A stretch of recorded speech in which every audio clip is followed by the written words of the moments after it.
तर जय महाराष्ट्र सर्वांना जय शिवराय मित्रांनो। मी पुन्हा एकदा तुमच्या सर्वांसाठी नवीन व्हिडिओ घेत आहे। आज आपण चाललो आहे पुन्हा एकदा परल वर्कशॉपमध्ये। अपडेट बघूया तुमची काय आहे, किती मूर्त्या तयार झाल्यात। आपण मागच्या हप्त्यातच बघितलेलं मित्रांनो, काही ट्रॉल्या आलेल्या होत्या तुम्हाला कसं सांगायचं कसं। आणि आता 2 दिवसापूर्वी आपला महागणपतीची म्हणजेच काळा चौकीचा महागणपतीची ट्रॉलीसुद्धा आलेली आहे। त्यांचं आगमनसुद्धा ठरलेलं आहे, कधी आहे ते तुम्हाला मी पुढे जाऊन व्हिडिओमध्ये सांगतोच। तर आता आपण जाऊ परल वर्कशॉपमध्ये, पहिली मूर्त्यांची अपडेट घेऊया चला। तर बरेच दिवस ना मित्रांनो आजारी होतो, म्हणून एवढे जास्त काही व्हिडिओ या हप्त्यात आपल्याला आलेले नाही, कारण का मलेरिया झालेला। पण आता खूपच कंटाळा आला, घरी झोपून हातरुणात एकदम कंटाळा आलेला। तर आता थोडी डेअरिंग केली, बोला आता जाऊया व्हिडिओ चालू करूया बनवायला। म्हणून मित्रांनो लाईक करा आणि आपल्या चॅनलला नवीन असेल चॅनल आपला सबस्क्राईब करा। चला तर हे बघा मित्रांनो, साती नाकाच्या महाराजाच्या आगमनाचे बॅनर वगैरे लागलेले आहेत, गोड गणपतीचा बॅनर लागलेला आहे। आता आपण आतमध्ये जाऊया। बघा समोरच ना खूप असे भव्य अशा मूर्त्या दिसायला लागल्या आहेत। खूप छान वाटते की मूर्त्या हळूहळू तयार व्हायला सुरुवात झालेली आहे मित्रांनो। बघा पाठी खूप सुंदर अशी मूर्त्या तयार होत आहेत मित्रांनो। खूप बरं वाटते, बरेच दिवसांनी असे व्हिडिओ बनवायला भेटते बाप्पांची।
लहान लहान 5 ते 6 फुटाच्या गणपती इकडे।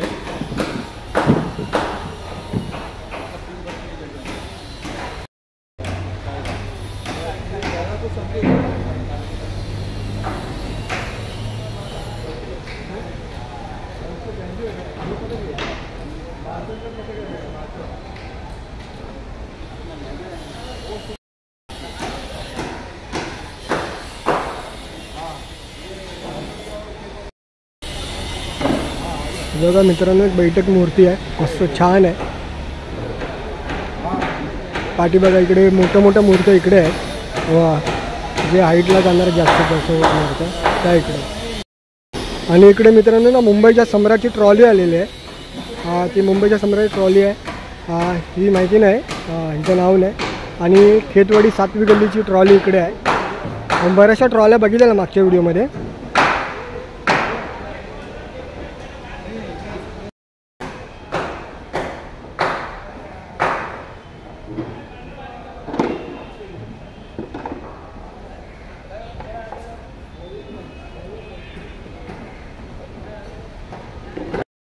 मित्रांनो खूप जोरात काम चालू आहे मूर्त्यांचं।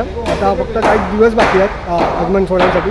तर महागणपतीचं आगमनसुद्धा 11 तारखेला आहे, 11 ऑगस्टला सकाळी 11 वाजता सांगेल आहे टायमिंग। त्यांच्यामध्ये इंस्टाग्राम पोस्टवर त्याची आलेली अपडेट तुम्हाला मी जे सांगतो आहे। आणि खेतवाडीचा 7व्या गल्लीला गणपतीचं पण आगमन 11 तारखेलाच आहे। 2 गणपतीचे महाआगमन आपल्याला बघायलाच भेटणार आहेत मित्रांनो। पण मुंबईचा सर्वात मोठा महाआगमन जो असतो आपला काळा चौकीचा महागणपतीचा, तो 11 ऑगस्टला पुढच्या महिन्यात। त्याची आपण आतुरता आहे फक्त त्या आगमनाची। खूप भव्य असं आगमन असतो, खूप लाखोच्या संख्येत लोक तिकडे असतात बाप्पांच्या दर्शनासाठी। खूप यूट्यूबर असतात, इंस्टाग्रामवर असतात, खूप मजा येणार आगमनाला. चला बाकीच्या पण मूर्त्या बघूया.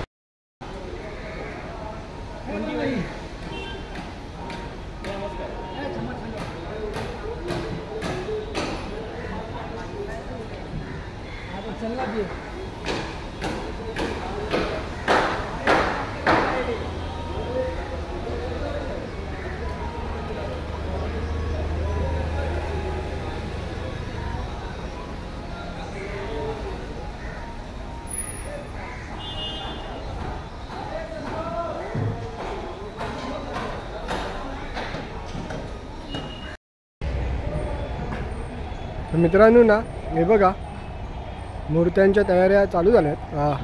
काही मूर्त्या अशा उभ्या केलेल्या आहेत. आता हळूहळू आता ना मित्रांनो पुढच्या महिन्यापासून मूर्त्या खूप सुंदर रूप घेतील, आकार घेतील बाप्पा.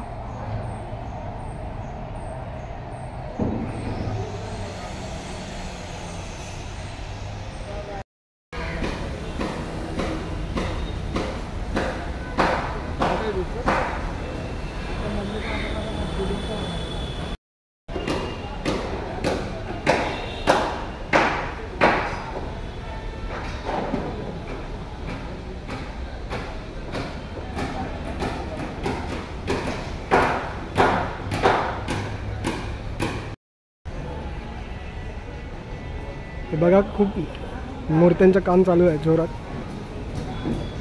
अरे एक मूर्ती व्हायला किती टाइम लागतो? एक मूर्ती कंप्लीट होण्याला कितना टाइम लगता है? एक पूरा टचअप. मित्रांनो बघा एक मूर्ती कंप्लीट व्हायला ना 3 दिवस लागतात. पूर्ण मूर्ती टचअप व्हायला, पूर्ण कलर बिलर काम बघा, कलर बिलर काम पकडून सगळी 3 दिवसात एक मूर्ती तयार होते. बाजूला मस्त मस्त असं चेहरा असं ना गोड याचा गोंडस चेहरा वाटतो बाप्पांचा.